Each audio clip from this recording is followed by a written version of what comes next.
Grace, base sa inyong monitoring, kumusta yung sitwasyon ng mga kababayan natin sa Cagayan at Batanes na apektado ngayon ng Super Typhoon Leon? Yes, Aga, sa ngayon nga ay patuloy ang isinasagawang preemptive evacuation ng lokal na pamahalaan ng Cagayan. Pangunahin na ang mga residente na malapit sa low-lying areas na posibleng maapektuhan dahil sa bagyong Leon. Sa Batanes naman ay nakahanda na ang mga evacuation centers sakaling may kailangang ilikas sa kanilang lugar.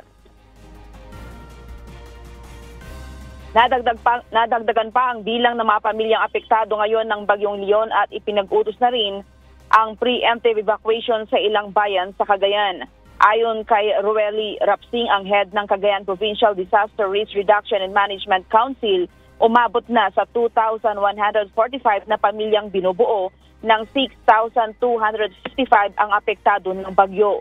Mula sa naturang bilang, 1,895 ang inilikas, subalit ilan sa mga ito ay nakabalik na rin ng kanilang tahanan kagabi, October 29, 2024.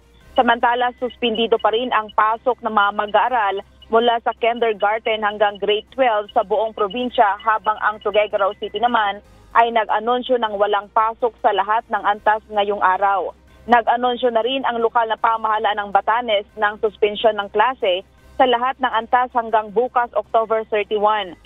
Matapos itong isailalim sa Signal Number 3 dahil sa bagyong Leon. Inalerto naman ang mga nakatira sa coastal areas sa Batanes maging sa Calayan, Cagayan na iwasan ang anumang marine activities dahil sa posibleng storm surge. Samantala, simula kaninang alas 12 ng tanghali ay ngayong araw ng Miyerkules, October 30, ay makararanas ng pangkahalatang pagkawala ng supply ng kuryente ang buong Batanes Island dahil sa ipatutupad na National Power Corporation ang total shutdown dahil sa patuloy na pagsungit ng panahon na dala ng bagyo.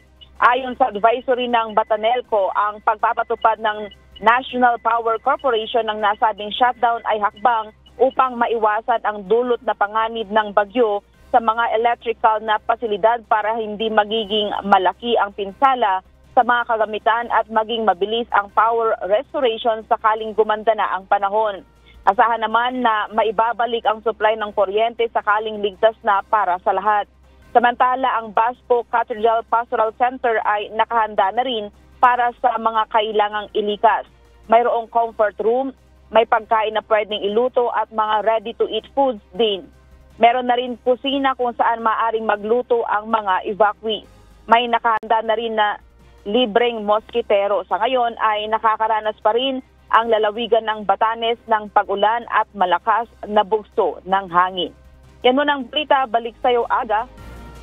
Maraming salamat, Grace Doctolero.